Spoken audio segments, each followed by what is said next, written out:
Ever walk past a building and notice something off?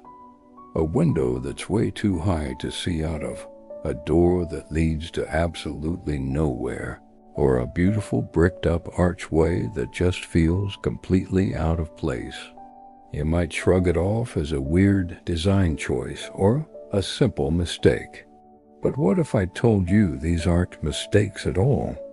What if they're silent sentinels, whispers from the past, clues to forgotten lives, economic shifts, and huge societal transformations, all hiding in plain sight? Today we're going on an urban archaeology dig. But we're not looking for ancient ruins in some far-off land. We're digging into the hidden histories within the buildings we pass every single day. So grab your curiosity and let's decode the silent language of our cities. Let's start with one of the most common and puzzling features, the witch window.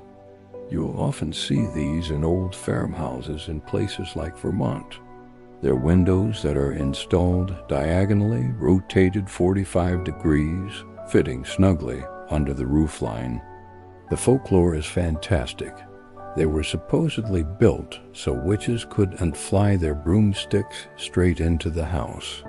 It's a great story, but the real reason is much more practical. It was simply a clever, space-saving way to get light and air into an upstairs room without having to build a whole new dormer, which was expensive. It shows us how homeowners in the past balanced budget, practicality, and design. Now, how about those mysterious doors on the second or third floor that open out to a sheer drop? They look like a cartoon trap waiting to happen. These are often called coffin doors or funeral doors.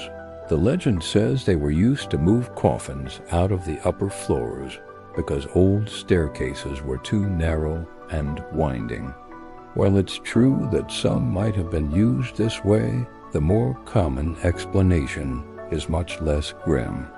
Many of these were hoist doors used for lifting hay into a loft when the building was a barn, or for moving heavy furniture and goods into what might have been a storage area or a merchant's apartment. And they're a remnant of a time when our homes were also our workplaces. And what about those bricked-up windows you see on so many old buildings, especially in Europe? It seems crazy to go to the trouble of building a window just to fill it in with bricks. This wasn't an aesthetic choice. It was a direct response to taxes. Back in the 17th and 18th centuries, countries like England and France introduced a window tax. The more windows you had, the more tax you paid. It was seen as a fair way to tax wealth, since only the rich could afford big houses with lots of windows. In response, people simply bricked up their windows to lower their tax bill. It's a physical scar on the architecture, a permanent reminder of a government policy that literally left people in the dark. Let's move down to the street level.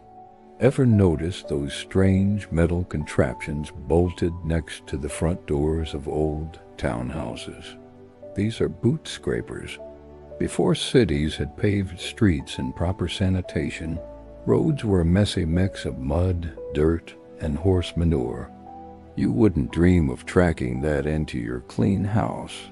The boot scraper was an essential piece of entryway technology, a simple but effective tool for keeping the filth of the city outside.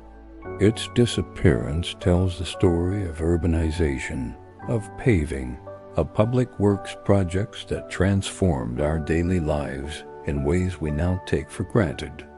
Even something as simple as the size of a doorway can tell a story. In many older cities, you'll find grand arched openings that are now filled in with smaller, modern doors. These were once carriage entrances leading to a central courtyard where a horse and carriage could turn around. The wealthy family lived in the main part of the house, while stables and servants' quarters were in the back. As cars replaced horses and property values soared, these large courtyards were sold off and developed. The old archway was sealed, leaving just a small human-sized door, a fossil of a bygone era of transportation and class structure. These silent sentinels are everywhere once you start looking.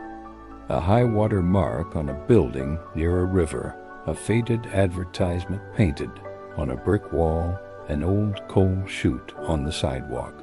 Each one is a breadcrumb, a clue to a story about who lived there, how they worked, what they valued, and the challenges they faced. They show us that our cities are not static. They are living, breathing organisms, constantly adapting and changing. The buildings we inhabit are like a conversation across time, and these architectural quirks are the echoes of voices from long ago. So the next time you're walking through your town or a new city, look up, look closer. Don't just see the buildings. Read them. What stories are they trying to tell you? What forgotten histories are hiding right in front of your eyes? You might just discover that the most fascinating museum is the one you walk through every day. Thanks for joining me on this urban exploration.